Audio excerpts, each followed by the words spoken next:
Dobrý deň. Vážení páni, vážené dámy, predstavil by som vám nejaké naše stanovisko k zámeru vybudovať túto prečerpávaciu vodnú nádrž na Hornom Ipli. Strašne veľa už tu odznelo aj dnes vecí ohľadom pitnej vody, aj predtým vlastne, keď sme mali rôzne stretnutia, či už to robila vodohospodárska výstavba, alebo sme to robili my, občianske združenie. Vieme, že sa stále bavíme o 3 nádržiach, ktoré s touto PVEčkou na Čechánkach súvisia. Je to Hriňová, Klenovec a vlastne Málinec. Všetci veľmi dobre vieme z toho regiónu Novohradu, že vlastne pred 30 rokmi, keď Málinec bol vybudovaný, alebo keď sa začal budovať, tak sa začal budovať kvôli tomu, že voda z vodárenských nádrží Hriňová a Klenovec nestačila na to, aby zásobovala spodný región Lučenca, Veľkého Krtiša, a to hlavne v dôsledku toho, že tej vody bolo málo. V druhom rade, že nebol žiaden tlak tej vody v týchto dolných regiónoch, pretože tá Hriňová nemá také prevýšenia s Klenovcom, aby ten tlak v tých spodných okrajových častiach, obciach bol zabezpečený. Vlastne kvôli tomu primárne vznikol Málinec.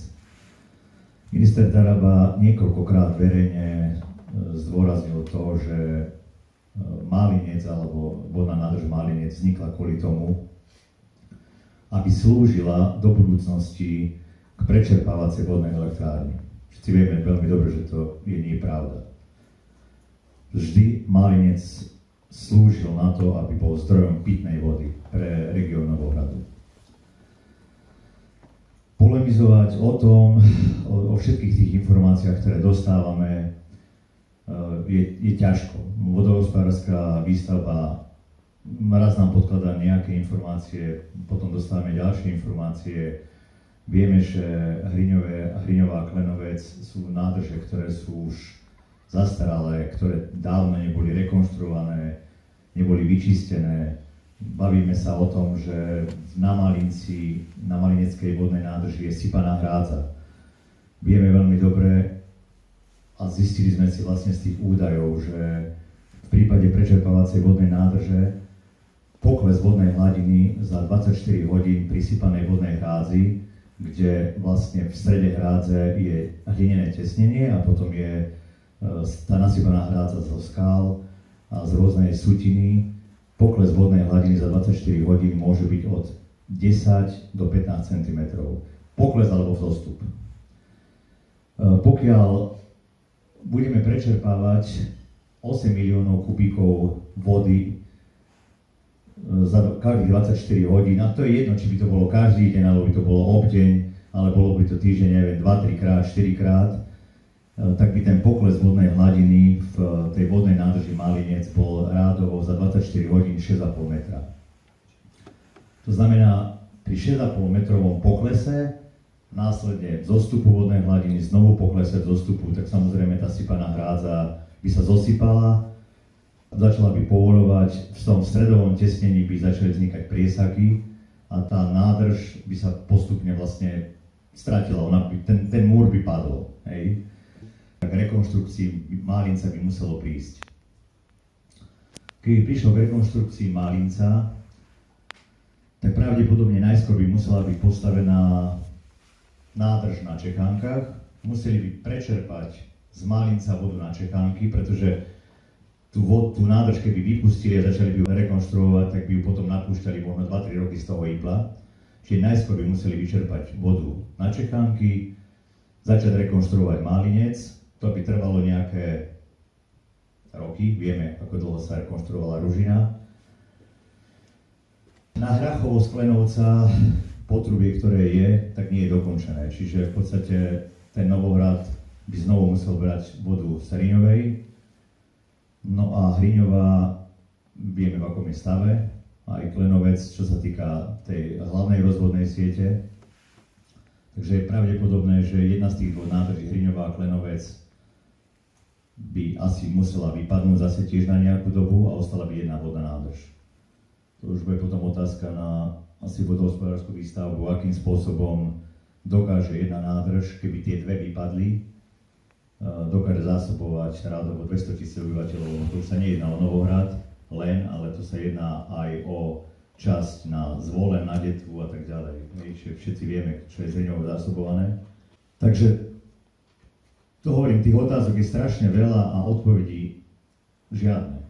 Stále sú nejaké nové veci, ktoré nám vodohospodárska výstava podsúva a v podstate nevieme, čo z tých vecí je reálny. Už sme dostali aj informáciu možno, že by sa nad Malineckou priehradou mohla vybudovať nová nádrž, ktorá by slúžila ako zdroj pitnej vody, že teda Malinec by sa obišiel, bola by vystavaná nová nádrž na Ipli. Samozrejme, predpoklad výstavby novej nádrže na Ipli, ťažko by s tým súhlasili staroslovenské elektrárne, ktoré majú vyvlastnené Ďubákovo. Čiže to sú všetko veci, ktoré ťažko zodpovedať, ale ja by som ešte to zhrnul, to stanovisko celé naše. V rámci rozporu s územnou plánovanou dokumentáciou ohlásiť tento projekt ako konkrétnu investíciu, ktorá nebola doposiaľ posudzovaná a procesne je predkladaná v rozpore s legislatívou, považujeme za vážnu vadu.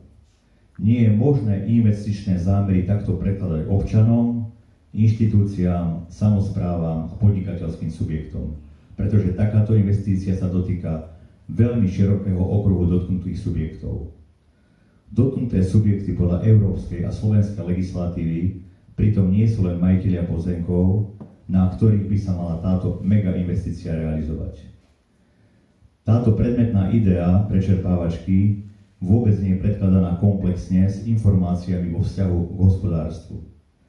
Na jednej strane sa jedná o publikovanie očakávaných výnosov z vyrovnania elektrickej energie pre fázu spotreby špičke, avšak na druhej strane pri takejto investícii by boli aj závažné hospodárske mínusy.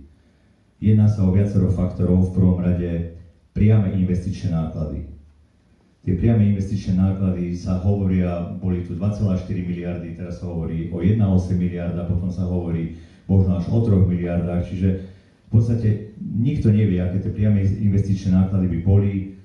Všetci vieme, že Slovensko v akom stave sa nachádza a nevieme si úplne jasne predstaviť pri tom všetkom, čo sa na Slovensku deje, aby ten náklad štát 2,5 miliardový do toho dal, ale tu možno, že nie je nič nemožné. Zároveň však stratu potenciálneho rozvoju územia práve z dôvodu takéhoto obmedzenia pitnej vody, to je pre účely rozvoja miest a obcí, na ktoré momentálne Malinecká nádrž slúži. Kapacita a rozsah súčasnej nádrže Malinec by sa ponížila minimálne o rozsah kapacity plánovanej hornej nádrže. Podľa predbežných analýz sa domnievame, že v komplexnom hodnotení investície má pre spoločnosť nižší prínos, ako sú predkladané výnosy. Pretože obmedzením zdroja pitnej vody sa v kontexte musí uvažovať aj s obmedzením rozvoja mesta a regiónu Lučenca a všetkých priľahlých obcí juhu stredného Slovenska, ktoré sú zásobované pitnou vodou z tejto nádrže. Zdôvodnením je aj súčasná prax, keď už teraz veľmi často dochádza a práve v letných mesiacoch k povedným obmedzeniam užívania pitnej vody. V širokých pásmach vodárenskej nádrže Malinec sú zriadené ochranné zóny. A pitná voda sa stala základným kritériom hospodárskeho režimu vo vzťahu k mestám a obciam, regiónom Lučenec, ktoré sa nachádzajú na strednom Ipli. Takouto investíciou je dôvodné očakávať ohrozenie zníženia kvantity, ale najmä kvality zdroja pitnej vody. Zároveň takýto megahospodársky projekt situovať do pásma s tak vysokou kvalitou životného prostredia nie je vôbec nejakým premysleným zámerom.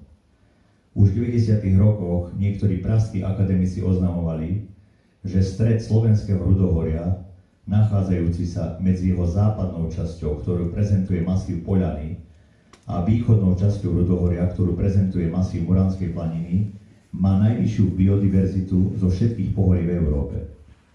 Pomer biodiverzity, zastúpenie v druhovosti flóry a fauny je napríklad oproti prírodným podmienkam na čiernom váhu ktorou prečerpávacou nádržou autori porovnávajú túto prečerpávaciu nádrž v násobkoch vyšší. Je pravdou, že doposiaľ tá biodiverzita nebola docenená zriadením HKO, ale cesta týmto smerom je pre spoločnosť a životné prostredie určite vhodnejšia a efektívnejšia ako takáto hospodárska megainvestícia. A ďalšia vec, realizácia takéhoto megaprojektu by nemala byť v prvom rade iniciatívou politikov. Malo by to byť o tom, aby sa zohľadnili tie všetky strany v rámci ekológie, hlavne tej pitnej vody, v rámci toho územného rozvoja. A toto celé môže byť prednostne jedine záujmom širokej a v prvom rade odbornej diskusie. Až po predložení odborných argumentov môžu nasledovať občianska diskusia a až v treťom rade hodnotenie a diskusia politikov. Takéto zásahy do záujmov Slovenska sa nemôžu začať presadzovať politikmi. Proces takto štartovaný ohrozuje rozvoj pre všetky naše budúce generácie. Ďakujem.